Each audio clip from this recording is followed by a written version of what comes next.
Hello, everyone, and welcome back to the Axiom Global podcast in the Offshore BIM Partnership Insight series.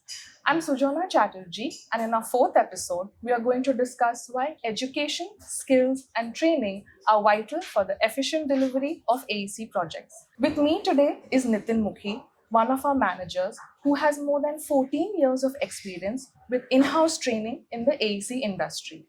Thank you, Nitin, for joining us. Thanks, Sujana, for having me. So let's begin. My first question is, the AEC industry is evolving rapidly.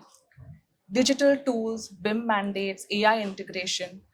But are teams evolving at the same pace? Is there a real skills gap today? Oh, yes, and it's becoming more visible on live projects. The thing is, many teams are technically strong, but digital delivery requires a different level of coordination literacy. Can you elaborate more on this? Let's say, for example, a design team may know how to model in Revit, but might struggle with data validation or coordination in a level 2 BIM environment. The issue isn't just software knowledge, it's understanding of how models drive construction and facility workflows. Therefore, skills must evolve as fast as projects do. How is this skills gap affecting live AEC projects? I must say, it's an important question. It often leads to incompetence. For instance, a team unfamiliar with clash detection workflows might run coordination checks but fail to prioritize or categorize clashes correctly. That leads to repeated meetings and unresolved issues. On a large scale project, that kind of delay can impact in sequencing, procurement, and at times client confidence. So capability gaps quickly becomes project risk. Many firms are turning to offshore support to bridge shortages. How does offshore integration fit into this conversation? Well, offshore teams can provide scale and specialized expertise, but only if integration is handled correctly. And how can that be done? Um, well, for example, if an offshore BIM team is brought into support modeling, but isn't aligned with onshore naming conversions or file structures, it creates rework rather than relief. Successful integration means shared standards, common templates, and a clear review checkpoints from day one.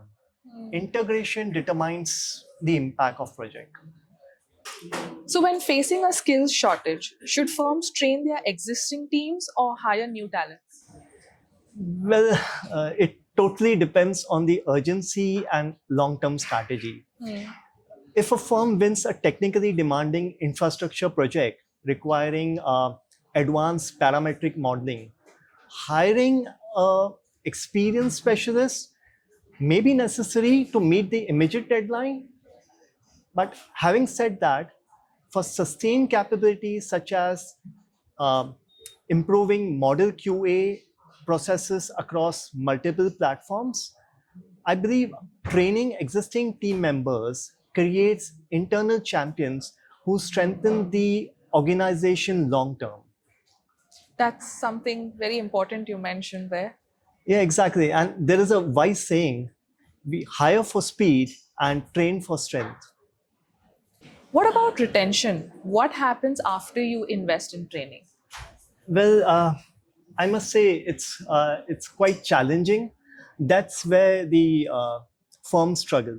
Oh, really? Yes, it is.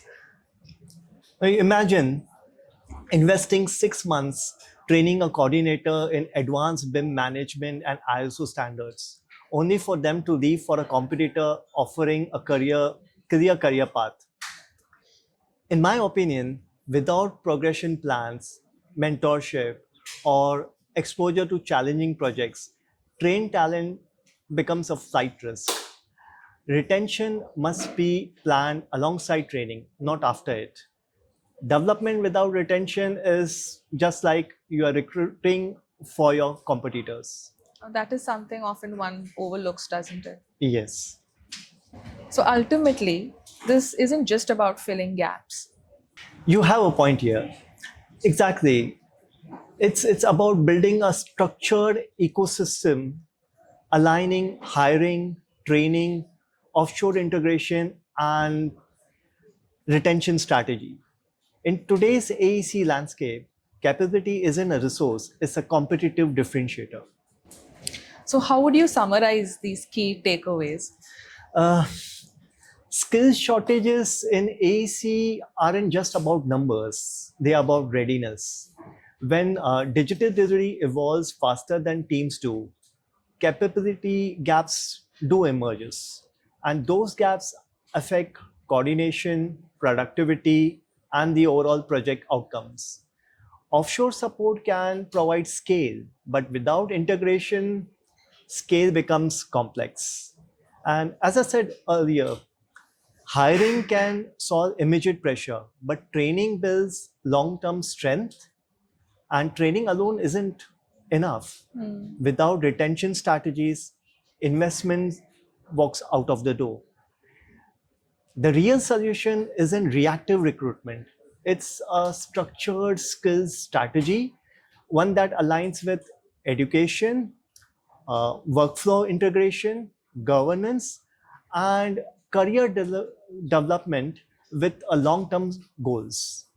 Because in today's AEC landscape, competitive advantage doesn't comes from tools alone.